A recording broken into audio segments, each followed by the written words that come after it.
दोस्तों नमस्कार। सत्ता जब करप्ट होती है, सिस्टम को जब अपने अनुकूल करती है तो वो चाहती जरूर है ऐसा कोई माध्यम पनपने ना पाए जो जनता की आवाज को उठाए और सरकारों को कटघरे में खड़ा करते चला जाए। सिनेमा यकीनी तौर पर बहुत सशक्त माध्यम है। मीडिया को यूं ही लोकतंत्र का चौथा पाया नहीं कहा जाता, बल्कि वह एक ऐसा माध्यम है जो सवाल करता है, निगरानी रखता है और सरकारों के होश ठिकाने लाता है। साहित्य और साहित्यकार भी बहुत ही मजबूती के साथ देश के भीतर जो कुछ हो रहा है उसे परोसने में अगर कोताही ना बरतें तो सरकारों की चूल्हे हिल जाती है साहित्य के जरिए। तो क्या इन तमाम माध्यमों पर बीते 9 बरस में नकेल कस दी गई? और खास तौर पर सिनेमा जो सबसे क्रिएटिव माध्यम है, जिसके जरिए लोगों के जहन में हर बात बहुत ही सरलता के साथ उतरती चली जाती है, उसी पर किसी तरीके की बंदिश लग गई इसी दौर में। और बीते 9 बरस में एक के बाद एक जो भी सिनेमा बनते चले गए वो या तो हंसा रहे थे या रुला रहे थे, या इस देश के भीतर का राष्ट्रवाद जगा रहे थे। वो आतंकवाद की दिशा में बढ़ते हुए सिल्वर स्क्रीन पर रेंगती हुई तस्वीरें हो, या फिर नेशनलिज्म के साथ नारे लगाते हुए फिल्मों के भीतर के डायलॉग ही क्यों ना हो। लेकिन इस समाज के भीतर, देश के भीतर जो कुछ हो रहा है, उन घटनाओं को सिल्वर स्क्रीन पर लाने की परिस्थिति इस दौर में क्यों नहीं आ पाई। और एक झटके में शाहरुख खान की एक फिल्म जवान आती है जो इस देश के उन सवालों को उठाती है जिससे रोज रूबरू यह देश अपने आप होता है, और एक बड़ा तबका उससे प्रभावित हर दिन हो रहा है। इस देश के भीतर का इंफ्रास्ट्रक्चर हो, करप्ट सिस्टम हो, घूसखोरी हो, इंफ्रास्ट्रक्चर में गलत तरीके से माल को देना हो, पॉलिटिक्स वहां पर कैसे रेंगती हो, इस देश के मजदूर किसानों का जिक्र हो, उनकी बदहाली, उनकी मुफलिसी, उन सब का जिक्र हो। लेकिन इस दौर में आपने कहीं देखा सुना नहीं होगा, कोई कविता आपको याद आती है, मीडिया के भीतर कोई रिपोर्ट निगाहों में आती है, इस दौर में कोई सिनेमा याद आता है जो इस देश के सिस्टम को उभार कर आंखों के सामने इस तरीके से रख दे, जो दिखाई तो दे रहा है लेकिन कोई आवाज नहीं दे रहा है। तो क्या 9 बरस में पहली बार शाहरुख खान ने एक हिम्मत दिखाई और एक ऐसी फिल्म को सिल्वर स्क्रीन पर लाकर रख दिया जिसके भीतर इतने सवाल हैं? वो फिल्म मसाला है, लेकिन उस मसाले के भीतर भी जो इस देश की नब्ज जहां धड़कती है उस पर उंगलियां रख दी इस फिल्म ने। और एक झटके के भीतर यह सवाल खड़े होने लगे, जिन मुद्दों को राजनीतिक तौर पर इस देश की सियासत को डिगा देने की ताकत थी, वही मुद्दे दफन इसलिए कर दिए गए कि कोई आवाज ना उठाए। और ऐसे में सिर्फ एक फिल्म उड़ाती है और लोगों के भीतर सवाल उठने लगते हैं, अच्छा ये सवाल तो पहले ही थे, लेकिन इन सवालों पर कोई चर्चा करता क्यों नहीं है? और खास तौर से संपादकों की पूरी फौज। लेकिन हमें लगता है आज तो जिक्र सिल्वर स्क्रीन का होना चाहिए, और खास तौर से तब जब 9 बरस की सत्ता के बावजूद भी इस देश की हकीकत को छुपाया जाता है दुनिया से, अपने आप को प्रचार के तौर पर दुनिया की चकाचौंध में रखने की कोशिश की जाती है। इसी दौर में क्या यह कल्पना की जा सकती है कि दिल्ली के भीतर G20 की बैठक में एक दो नहीं बल्कि हजारों पोस्टर और हजारों जगहों पर चमकता हुआ एक ही चेहरा होगा, प्रधानमंत्री नरेंद्र मोदी का, और हर तकरीबन 50 मीटर की दूरी पर एक ऐसा विज्ञापन रेंग रहा होगा जिसमें एक ही चेहरा होगा, प्रधानमंत्री नरेंद्र मोदी का? क्या वाकई देश के भीतर की गरीबी, मुफलिसी और इन सब का जिक्र और उसकी अगुवाई करते हुए G20 में भारत खड़ा हो गया? हो सकता है ये सारे सवाल आपको सिल्वर स्क्रीन से जुड़ते हुए अभी ना दिखाई दे, लेकिन हमें लगता है कि आज सिल्वर स्क्रीन के जरिए सही, शाहरुख खान के जरिए सही, जवान फिल्म के जरिए सही, लेकिन उसके भीतर उठे मुद्दों के आश्रय आज उन सवालों पर एक क्षण के लिए हर दौर की परिस्थिति को जरा समझने की कोशिश कीजिएगा कि मौजूदा 9 बरस में जो कुछ हो रहा है इस देश के भीतर, उस पर से आपकी आंखें बंद क्यों हो गई और वो तमाम सशक्त और मजबूत माध्यम चुप क्यों हो गए? हमें लगता है इन पन्नों को खोलने के साथ साथ हो सकता है आपके जहन में मोदी सत्ता के आने के बाद की 2 फिल्में याद आएं। एक फिल्म आई थी गब्बर, उसने भी इस देश के भीतर के उठते हुए मुश्किल हालात और करप्शन को लेकर सवाल उठाए थे। यह 2015 की फिल्म थी गब्बर इज बैक। अक्षय कुमार कलाकार थे, उसके हीरो थे। उसके बाद 2016 में एक फिल्म आई थी मदारी। करप्शन पॉलिटिकल तौर पे कैसे रंगता है और वो करप्शन कैसे एक पुल को गिरा देता है और उस नायक का बच्चा उसमें मर जाता है और उसके बाद वह बदला लेता है। लेकिन 2015 और 16 के बाद आपके जहन में ऐसी कोई फिल्म नजर नहीं आएगी जो पॉलिटिकल तौर पे कोई संदेश देने की स्थिति में हो या इस सिस्टम को कटघरे में खड़ा कर पाने की स्थिति में हो। अगर आप उससे पहले चले जाइए, रंग दे बसंती 2006 में मनमोहन सिंह की सरकार थी। याद कीजिए 2005 में सरकार फिल्म आई थी। 2010 में राजनीति फिल्म आई थी। 2013 में मद्रास कैफे आई थी। इंदिरा गांधी के दौर में चले जाइएगा और इमरजेंसी के दौर में तो सबसे प्रसिद्ध फिल्म गुलजार की हो सकता है आंधी आपके जहन में आए। 1984 में याद कीजिए जब इंदिरा गांधी की हत्या हो गई, उसके बाद इस देश के पॉलिटिशियंस को लेकर और तमाम परिस्थिति को लेकर जो आवाज उस दौर में लोगों के जहन में थी, उसमें एक फिल्म इनकलाब आई थी। और उसके बाद 2008 में याद कीजिए आम आदमी से जुड़ी हुई फिल्म वेडनेसडे भी आती है, जिसमें कॉमन मैन का जिक्र होता है। लेकिन जो लोग अच्छी फिल्में बनाते थे, अच्छे कलाकार थे, वह 2014 के बाद क्यों गायब हो गए? उनकी एक लंबी फहरिस्त है। इस दौर के भीतर में जो अलग अलग तरीके से फिल्मों के जरिए अपने आप को रखते थे, वो कहां गायब हो गए? उसमें एक मधुर भंडारकर का नाम भी है। बेहतरीन फिल्म बनाने वाला शख्स कहां गायब हो गया? इस दौर में तमाम नायकों के बीच में अनुराग कश्यप का भी जिक्र कर लीजिए।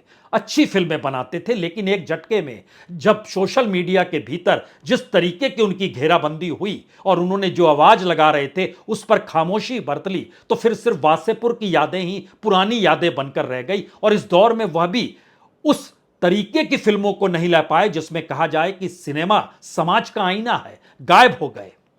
हमें लगता है एक लंबी फहरिस्त को याद कीजिए तो मणिरत्नम की फिल्म, अदूर गोपालन की फिल्म, श्याम बेनेगल, कोंकण सेन की, शबाना आजमी, जावेद अख्तर का बोलना, अर्पणा सेन का निकलना, ये सारी चीजें आपको आखिरी बार जब लिंचिंग इस देश में हो रहा था 2016-17 में और सड़क पर न्यायतंत्र रेंग रहा था, कानून का राज गायब था, उस वक्त कलाकारों ने आवाज उठाई थी।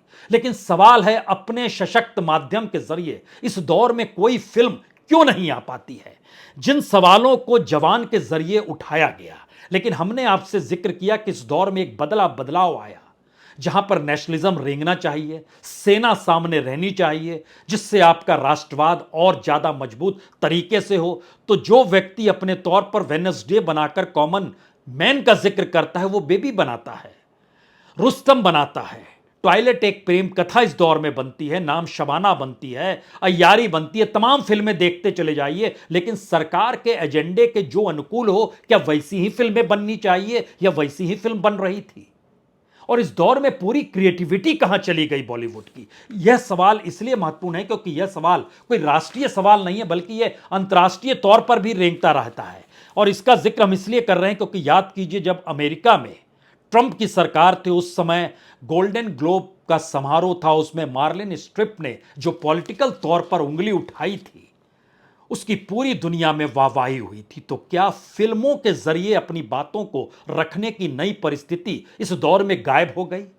और जब देश के प्रधानमंत्री को ही नायक और कलाकार के तौर पर देखा जाने लगा, तो एक फिल्म तो उनकी बायोग्राफी के तौर पर भी बनी थी, विवेक ओबेरॉय, उन्होंने काम किया था। लेकिन बतौर कलाकार भी विवेक ओबेरॉय को देखने के लिए सिनेमा घर में लोग क्यों नहीं पहुंचे? जबकि विवेक ओबेरॉय की याद कीजिए कंपनी फिल्म, साथियां, युवा तो पूरे तरीके से पॉलिटिकल फिल्म थी, ओमकारा, ये तमाम चीजें एक झटके में गायब हो गई या इस देश के भीतर की क्रिएटिविटी को खत्म कर दिया गया? यह सवाल इसलिए महत्वपूर्ण है क्योंकि जो सामाजिक आर्थिक परिस्थितियों के मद्देनजर इस देश के भीतर के सवाल हैं, उन सवालों पर सत्ता ने खामोशी बरती, मीडिया सत्ता के साथ खड़ा हो गया, नौकरशाही सत्ता के अनुकूल हो गई। और इन सब के बीच न्यायपालिका तक सारे मामले कैसे पहुंचे, यह भी एक सवाल था। और उस न्यायपालिका की भूमिका को लेकर भी बड़ा सवाल तब खड़ा हुआ जब देश के मुखिया यानी चीफ जस्टिस भी राज्यसभा में पहुंच गए, वह भी सत्ता ने उन्हें वहां पर नॉमिनेट कर दिया और खुद उन्होंने जाते हुए कहा मैं अब न्यायपालिका के मुद्दे संसद के भीतर उठाऊंगा, लेकिन क्या उठाया गया यह कोई बताने की वक्त नहीं है। सवाल उन माध्यमों का है जो इस दौर में फिल्मों के जरिए अगर उठता है, किसानों की परिस्थिति क्या है, पानी और सूखा और उन सब के बीच जो बीमा योजना मिलती है उसका लाभ किसानों को मिलता है या फिर बीमा कंपनियों को मिलता है। वो आंकड़े भी बहुत साफ हैं।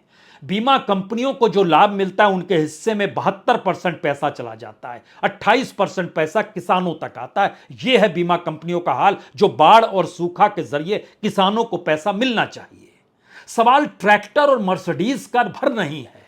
सवाल तो यह भी है कि इस देश के भीतर में देश के राष्ट्राध्यक्ष यानी प्रधानमंत्री जब दुनिया की सबसे महंगी कार का इस्तेमाल करते हैं और देश की परिस्थिति और गरीबी को ढकने के लिए चादर बिछाई जाती है, वह भी देश की राजधानी दिल्ली में, जिसके भीतर रहने वाले लोग कीड़े मकोड़े के समान उनको मान लिया जाए या वह खुद को मान ले। इस परिस्थिति में एक तरफ दुनिया को चकाचौंध दिखाने की परिस्थिति, दूसरी तरफ गरीबी को छुपाने की स्थिति। क्या इसको सिल्वर स्क्रीन पर आना चाहिए? क्या संपादकों को संपादकीय लिखना नहीं चाहिए? क्या किसी साहित्यकार की कलम चलनी नहीं चाहिए जो इस बात का एहसास कराए कि हम में कितना खोखलापन आ गया है? क्योंकि जब आप सिल्वर स्क्रीन को टटोलते चलते हैं और अगर आप सिर्फ जवान को ही परखना शुरू करें तो एक क्षण के लिए सोच लीजिए कि उसके भीतर जो कहे गए शब्द थे, कर्ज और कर्ज वसूली, इसकी परिस्थिति कितनी नाजुक किसानों के साथ है, इसको सिर्फ इस रूप में समझिए। तकरीबन 1.5 लाख करोड़ रुपया बैंकों को किसानों से वसूल करना है और तकरीबन 13 लाख करोड़ रुपया कॉरपोरेट और बड़े इंडस्ट्रियलिस्टों ने जो कर्ज लिया, सरकार ने उनका कर्ज माफ कर दिया, रिटर्न ऑफ कर दिया, यानी वह आसानी से दुनिया में अब कहीं आ जा सकते हैं, मस्ती में है, किसी को कोई परेशानी किसी भी क्षण नहीं आएगी। सरकार का नजरिया कार पर नहीं सुविधाओं पर रेंगता है, उसका नजरिया किसान पर नहीं कॉरपोरेट पर रेंगता है। और इन परिस्थितियों पर अगर एक फिल्म एक सवाल उठाते हुए बताती है कि दरअसल बैंकों से कर्ज मिलना, ट्रैक्टर पर कर्ज कितना है, आपको जानकर हैरत होगी कि अगर आज ही का आपको रेट बताएं तो एसबीआई जो है वो जरूर सस्ते में कर्ज दे देती है ट्रैक्टर पर, तकरीबन 10.25% का, लेकिन दूसरी तरफ एचडीएफसी है जो 23% तक का लेती है, यानी 12.5 से 23% तक का वो इंटरेस्ट रेट लेती है। और जिस जिक्र होता है मर्सिडीज पे कितना मिलेगा या कारों पे कितना मिलेगा, एवरेज निकालिएगा तो 8% कार लोन पे आपको कितने भी रुपए मिल जाएंगे, लेकिन ट्रैक्टर के लिए नहीं मिलेगा। ये एक फैक्ट है। लेकिन इसका दूसरा सच ये है कि किसानों की परिस्थिति में जब वो लोन लेने जाते हैं, 5 तरह के लोन खास तौर पर लिए जाते हैं। क्रॉप लोन है, एग्रीकल्चर टर्म लोन है, सोलर पंप सेट लोन है, loan for allied agriculture activities है और फार्म मैकेनाइज्ड लोन है। इस लोन के जरिए किसानों की बकरियां, किसानों के बछड़े, किसानों के घर बैंक कब्जा कर लेता है अपने थानों के भीतर में, और बैंकों के बाहर नोटिस बोर्ड पे उनके नाम चस्पे कर दिए जाते हैं। उस इलाके के थानेदार को भी कोई हिचक नहीं होती है। क्या ये बातें जब निकल कर आएंगी कि इस देश के 10 टॉप कॉरपोरेट जितना पैसा लेकर इस देश को छोड़कर भाग गए, उस रकम में इस देश के सारे किसानों का लोन सिमट जाएगा, तो फिर आप कहेंगे तब उनको ले आइए, उनसे वसूल कर लीजिए और इनको दे दीजिए। क्या यह सिल्वर स्क्रीन पर रेंग सकता है या कोई कहने की हिम्मत करेगा? अभी तक तो नहीं लगता था, लेकिन जब ऐसी चीजें स्क्रीन पर आने लगती है और जनता हॉल में बैठे हुए ताली बजाने लगती है, तो एक क्षण के लिए याद कीजिए angry young man Amitabh Bachchan के दौर का। उस दौर में सिनेमा हॉल के भीतर बैठा हुआ युवा, उसके भीतर का गुस्सा उस स्क्रीन पर रेंगता था जिसको जावेद और सलीम की जोड़ी ने पकड़ा था, सलीम जावेद की जोड़ी ने अपने तौर पर परखा था। उस गुस्से को लोगों की भावनाओं से जोड़ा और भावनाओं के जरिए सिल्वर स्क्रीन की फिल्में हिट होती चली गई। लेकिन एक पूरे कालखंड में देखिएगा तो 2014 के बाद की परिस्थिति बॉलीवुड को लेकर आपको बिल्कुल अलग नजर आएगी। ऐसी परिस्थिति इस देश के भीतर में कभी नहीं थी। सवाल यह नहीं कि इस देश का एजुकेशन सेक्टर किस तरीके से लड़खड़ाया हुआ है, सवाल यह भी नहीं कि हमारा बेसिक इंफ्रास्ट्रक्चर जो हेल्थ सेक्टर का है वो प्राइवेट तौर पर लाभ पहुंचाने की स्थिति में है, लेकिन राहत रियायत लोगों को नहीं मिल पाती है। जवान फिल्म के भीतर अगर इस बात का जिक्र किया गया तो वो घटना यबहू, अगर आप ध्यान दीजिए तो गोरखपुर का बीआरडी मेडिकल कॉलेज, वहां पर डॉक्टर काफिल जो थे उन पर यही तो आरोप लगा था जिसको इस फिल्म में सानिया मल्होत्रा डॉक्टर इरम बनकर जीती है। 60 मौतों का जिक्र फिल्म में, 62 मौतों का जिक्र, और जो ऑक्सीजन का ना मिलना था, हालांकि बाद में जो रिपोर्ट तैयार की गई, लेकिन यह भी हैरत की बात है अस्पताल के भीतर ऑक्सीजन का ना होना, उससे मौत। 2017 में हम पॉलिटिकल सिस्टम का जिक्र कर रहे हैं। जांच कौन करते हैं? जांच करते हैं खनिज और भूतत्व विभाग के प्रमुख सचिव जांच करते हैं। मामला मेडिकल से जुड़ा हुआ था, जांच और रिपोर्ट आती है और फिर 9 महीने जेल में रहना पड़ता है डॉक्टर काफिल को, सजा हो जाती है। उसके बाद यह बात सामने आती है कि नहीं नहीं, उन्होंने स्थिति को नियंत्रित में लाने का प्रयास किया था और 7 ऑक्सीजन सिलेंडर अपने बूते व्यवस्था की थी, जो फिल्म में एक दृश्य आता है। सवाल यह नहीं है कि इस देश के भीतर के जो मुश्किल हालात हैं उसको सिल्वर स्क्रीन पर लाकर कोई नायक बड़ा नायक हो सकता है, जी नहीं। सवाल यह है कि किसी भी देश को आगे बढ़ने के लिए उसकी क्रिएटिविटी पर रोक नहीं लगनी चाहिए। अमिताभ बच्चन सत्ता के करीब हो गए, सलमान खान सत्ता के करीब हो गए, अनुपम खेर सत्ता के करीब हो गए, मधुर भंडारकर करीब हो गए। एक लंबी फहरिस्त है जिसको आप गिनते चले जाइए तो अगला सवाल आपका होगा, बहुत सारे लोग साइलेंट हो गए। साइलेंट होना भी खतरनाक है और सत्ता के साथ मिलकर अपनी क्रिएटिविटी को खत्म करना भी और ज्यादा खतरनाक है। तो क्या इस दौर में सिनेमाई तत्व भारत के दृश्य से गायब हो गया? और जब ये कहते रहे कि दरअसल घरों में मत देखिए, ओटीटी प्लेटफॉर्म पे मत देखिए, सिनेमा घर में आइए, उसी दौर में लोगों के लिए मुश्किल कमाई हो गई, बेरोजगारी बढ़ गई। इन परिस्थितियों से कौन दो चार होगा? इन बातों का जिक्र कैसे होगा? समाज के भीतर यह जागृति कैसे आएगी? सरकार पर दबाव कैसे बनेगा? ये सारे मुद्दे अगर सिमटते चले जाएं और उसके बाद कोई एक फिल्म आए और बताए कि देखिए ये कितना सशक्त माध्यम है जिसके जरिए बातों को कहा जा सकता है, तो एक संपादकीय भी बहुत महत्वपूर्ण होता है। टेलीग्राफ की हेडिंग हर दिन गूंजती रहती है सोशल मीडिया के भीतर में, जबकि एक किसी दूसरे न्यूज़पेपर की हेडिंग नहीं घूमती है। क्या वजह है इसकी? इसकी वजह यह है कि समाज के भीतर एक जीवंतता मौजूद है और वो चाहती है कि अपने अपने तौर पर प्रोफेशनल्स, चाहे वो संपादक हो, चाहे फिल्मकार हो, चाहे वो लेखक हो, चाहे वो कवि ही क्यों ना हो, वो अपने प्रोफेशन के साथ तो ईमानदारी बरतते हुए उन हालातों से दो चार होने की परिस्थिति में लाकर खुद को खड़ा करे और समाज को इसका एहसास कराए कि समाज का जीवित रहना कितना महत्वपूर्ण है। एक फिल्म मसाले के तौर पर मुद्दों को उठा के चली जाती है और यह बहस हो जाती है कि दरअसल फिल्म ने बता दिया कि सिस्टम अगर काम करने लगे तो कोई भी मुश्किल हालात मुश्किल नहीं होते हैं। जब हम इन बातों का जिक्र कर रहे हैं तो जरा इस देश के भीतर की उन परिस्थिति को एक क्षण के लिए समझ लीजिएगा जिसमें इस दौर के भीतर में इस देश का हिसाब क्या है। जब जिक्र हो रहा था G20 में एक पृथ्वी और एक जीवन का जिक्र हो रहा था, क्या आपको जानकारी है भारत के भीतर में भारत की अपनी पर कैपिटा इनकम तमाम G20 कंट्रीज के भीतर में सबसे कम है? वो जो जीडीपी के हिसाब से आता है वो लगभग $9,000 का बैठता है। चाइना जो है $23,000 के करीब है, कनाडा $60,000 है, ब्राजील $18,000 है, भारत सबसे नीचे। अब साउथ अफ्रीका की कंट्रीज शामिल होगी तो भारत हो सकता है ऊपर आ जाए, आप कह सकते हैं। लेकिन भारत के भीतर की जो असमानता है, उस असमानता के भीतर में समानता तो नहीं ला पाए, लेकिन चकाचौंध चंद आंखों में समेटी जानी चाहिए। इसीलिए इस देश के भीतर में बड़े बड़े स्क्रीन बनने लगे, सिंगल स्क्रीन गायब हो गया और उसके बाद आईएनएक्स भी आने लगा। बढ़िया साउंड है, म्यूजिक है, सब कुछ है, लेकिन सवाल है मास लेवल पर फिल्म देखने की परिस्थिति में जनता कहां जाए? उसकी इकोनॉमी के साथ इस देश की इकोनॉमी जब मैच करती ही नहीं है, गवर्नेंस मैच करता ही नहीं है, तो फिर वो फिल्म कहां देखे? हम एक क्षण के लिए आपको बताते हैं, इस देश के भीतर में बिहार की जीडीपी और उसकी आर्थिक स्थिति सबसे खराब है। लेकिन जरा सोचिए, बिहार को दुनिया के किस देश के समकक्ष रखा जा सकता है? रिपोर्ट बतलाती है नीति आयोग की और यूनाइटेड नेशन की और गवर्नमेंट ऑफ इंडिया की, बिहार की इकोनॉमी यमन के करीब है। उत्तर प्रदेश की परिस्थिति कैमरून के बराबर की है। झारखंड की स्थिति बांग्लादेश की इकोनॉमी के साथ है। असम की स्थिति सूडान के साथ है। मध्य प्रदेश की स्थिति निकारागुआ के तरीके की है। उड़ीसा की स्थिति नाइजीरिया की है। छत्तीसगढ़ की इकोनॉमी भी नाइजीरिया के तर्ज पर है। पश्चिम बंगाल अंगोला की इकोनॉमी के अनुकूल खड़ा हुआ है। राजस्थान म्यांमार के अनुकूल खड़ा हुआ है। पंजाब जमैका के अनुकूल खड़ा हुआ है। और दिल्ली का नंबर दूसरा आता है। और दिल्ली की स्थिति लीबिया सरीखी है। जो गोवा है वो ऊपर में है सबसे, उसकी आर्थिक परिस्थिति रूस के अनुकूल है, रूस के साथ खड़ी है। यानी ध्यान दीजिए, भारत के अलग अलग राज्यों के भीतर की असमानता और आर्थिक परिस्थितियां, उनके द्वारा सामने आता हुआ सिस्टम, उस सिस्टम के भीतर का करप्शन, उस करप्शन से सटे हुए पॉलिटिशियंस, उस पॉलिटिशियंस के पिरामिड पर बैठे हुए शख्स इस देश को चकाचौंध में समेट के चाहे रख दें, लेकिन इस देश की जमीनी हकीकत क्या है इसे बताएगा कौन?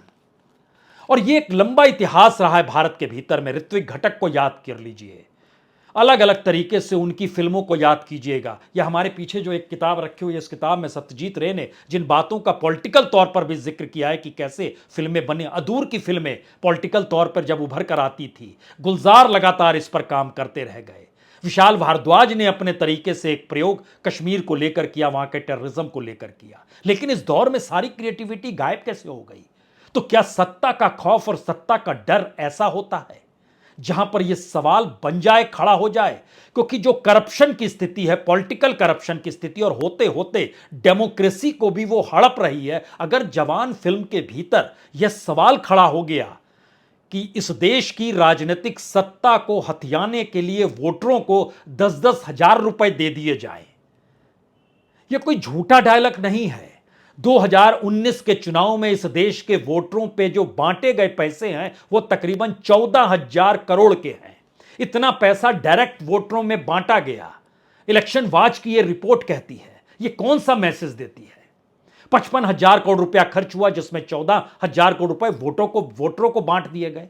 यह बताता है कि इस देश में राजनीतिक सत्ता में आने के लिए कितनी करप्ट हो जाती है, और उस करप्शन की भरपाई के बाद वो पूरे सिस्टम को करप्ट सत्ता में आने के बाद कैसे करती है। और उसके बाद इस देश में किसी को भी कोई एनओसी लेना हो, लाइसेंस लेना हो, और इस फिल्म के भीतर अगर यह नजर आता है कि पॉल्यूशन फैलाने वाली जो कंपनियां हैं उनकी कितनी बड़ी तादाद है, तो जानकर हैरत मत कीजिए। 2014 से पहले इस देश में पर्यावरण मंत्रालय का एक मतलब हुआ करता था। उसके एनओसी ना देने का मतलब था कोई इंडस्ट्री लग नहीं सकती है, लेकिन प्रकाश जावड़ेकर जब थे पर्यावरण मंत्री, उस पीरियड में कह दिया गया नहीं नहीं, अब वो कैबिनेट का हिस्सा होंगे, यानी कैबिनेट की बैठक में जब डिसीजन लिया जाएगा तो उसमें ही पर्यावरण मंत्रालय अपने एनओसी को देना है या नहीं देना है इसका जिक्र करे, और वह कैबिनेट के भीतर जो वोटिंग में मैक्सिमम होगा उसके हिसाब से चल जाएगा। तो फाइनेंस मिनिस्टर कहां खड़ा होगा, कॉमर्स मिनिस्टर कहां पर खड़ा होगा, अलग अलग मिनिस्टर्स कहां पर खड़े होंगे, और पर्यावरण मंत्रालय ना भी कहेगा तो भी उसकी नहीं चलेगी।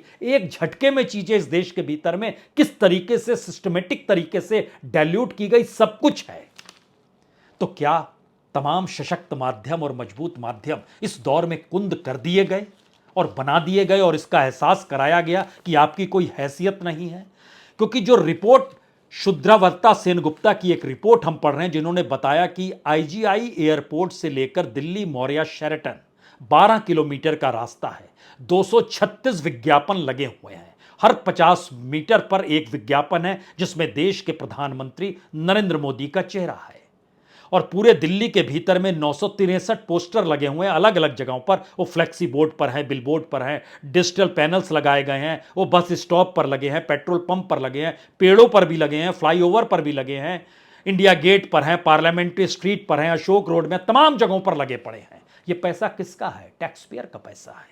और सरकार विज्ञापन देती है, टैक्स पेयर का पैसा एडवांस टैक्स जमा करा दीजिए, क्योंकि देश का इंफ्रास्ट्रक्चर बनाना है। उसके भीतर का सच यह है कि जो प्रचार प्रसार पे खर्च होता है वह किसी भी प्रोजेक्ट को लेकर, चाहे गंगा की सफाई हो, चाहे टॉयलेट बनाने का जिक्र हो, चाहे डिजिटल इंडिया का जिक्र हो, उसके प्रचार पर ज्यादा पैसा खर्च हुआ बनिस्बत उस स्ट्रक्चर को खड़ा करने और बनाने को लेकर।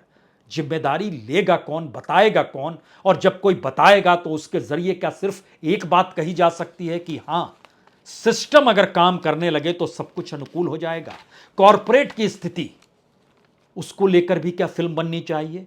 मेडिकल इंफ्रास्ट्रक्चर को लेकर ट्रैक्टर और मर्सिडीज का हिस्सा तो हमने देख लिया, धर्म जाति को लेकर, और आखिर होते होते अगर फिल्म इस बात का खुले तौर पर ऐलान करती है, ईवीएम की मशीन को दिखाकर, ईवीएम पर कोई उंगली नहीं है, लेकिन ईवीएम की मशीन को दिखलाकर यह अगर ऐलान करती है कि आप वोट उसी को दीजिए जो धर्म जाति से हटकर आपकी जिंदगी की जरूरतों को पूरा करने का मादा रखता हो, तो इसको क्या पॉलिटिकल तौर पे लिया जाए या यह माना जाए इस देश के भीतर में ऐसी स्थिति आ गई है जहां पर फिल्मों के जरिए बतलाना पड़ रहा है कि वोट किसे दीजिए, और हालात इतने बदतर हो गए हैं कि लोग अपनी जरूरतों को भी भूल गए और किससे मांग करनी है वहां आवाज नहीं निकल पा रही है। क्या वाकई ऐसी स्थिति आ गई? तब तो इंतजार करना पड़ेगा कि जवान के बाद फिल्म जिसमें उन्होंने कहा अगली फिल्म आएगी स्विस बैंक को लेकर, तो स्विस बैंक में जमा काला पैसा और काला धन 2014 के बाद से तो 2017 में ही दुगना हो गया था, 2021 आते आते वो उसका दुगना हो गया था।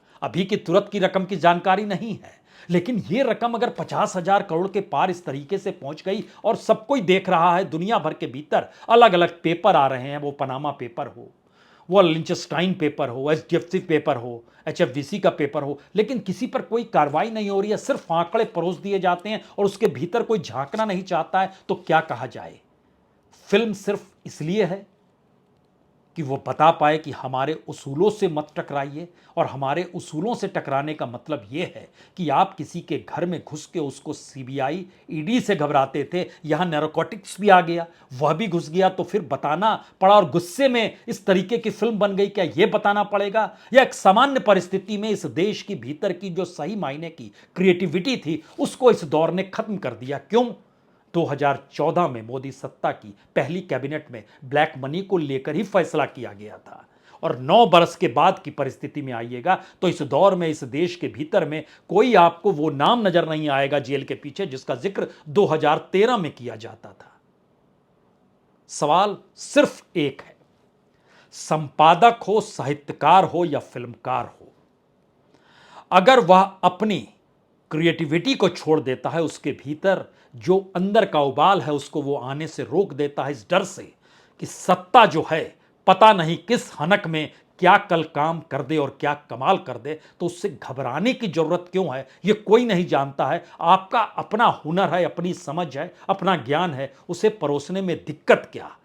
फिल्म 300 करोड़ पार कर गई, सवाल ये भी नहीं है। सवाल सिर्फ ये है कि 12 किलोमीटर के भीतर में बाइडेन जहां रुके हुए थे वहां तक 236 पोस्टरों के जरिए क्या बतलाया जा रहा था, और इस देश के भीतर में राजधानी में जो 16 बस्तियों पर चादर से ढक दिया गया, उसके भीतर रहने वाले तकरीबन 1.25 लाख लोग, उनकी जिंदगी में क्या कुछ हुआ इन 2 दिनों में, कोई जानने की कोशिश करेगा क्या?